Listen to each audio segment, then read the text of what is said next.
ప్రియులారా, మన ప్రభు అయిన యేసుక్రీస్తు నామములో మీకు శుభోదయం. ప్రభు సమీపంగా ఉన్నాడు.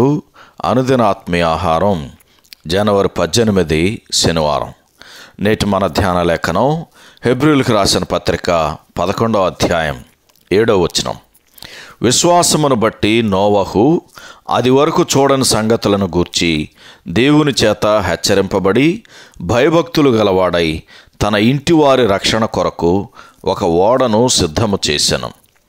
వ్యాఖ్యానాంశం: జలప్రళయానికి ముందటి వారి వైఖరి, 2వ భాగం.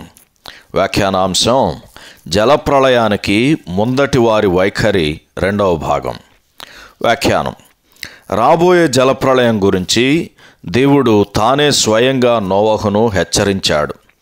మానవ చరిత్రలో అప్పటికీ దేవుడు మనుష్యునికి వ్రాతపూర్వకమైన ప్రత్యక్షతను ఇంకా అందించలేదు.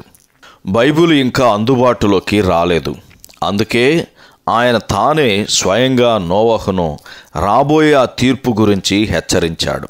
ఆ విధంగా నోవహు దేవుడు తనకు బయలుపరిచిన నమూనా ప్రకారం ఓడను నిర్మించే గొప్ప పనికి పూనుకున్నాడు.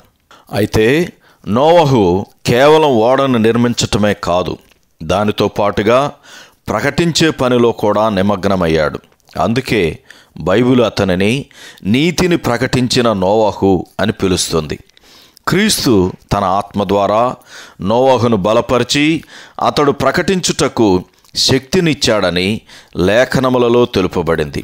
పేతురు రాసిన మొదటి పత్రిక 3వ అధ్యాయం 18-19 వచనాలు చదవండి.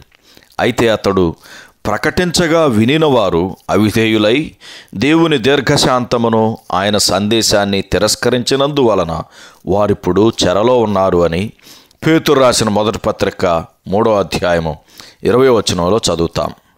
జలప్రళయపు తీర్పులో నశించిన వారికి ఆత్మశక్తితో నోవహు చేసిన బోధ మాత్రమే సాక్ష్యముగా లేదు.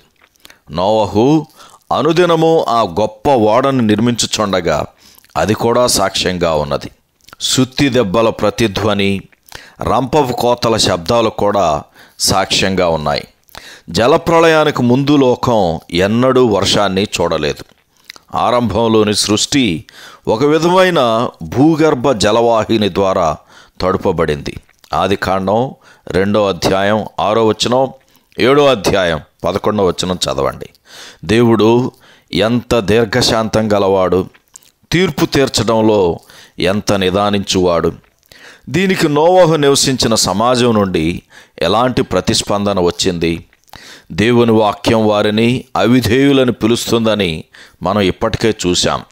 అయితే వారు ఖచ్చితంగా అపహాస్యం కూడా చేశారు. వారి వైఖరిని గురించి యోబు గ్రంథంలో మన కొరకు రాయబడింది. యోబు గ్రంథం 22వ అధ్యాయం 15, 16, 17, 18 వచనాల్లో రాయబడినట్లు, వారు దేవునితో మా యొద్ద నుండి తొలగిపోమ్మనియు సర్వశక్తుడగు దేవుడు మాకు ఏమి చేయుననియు పలికారు.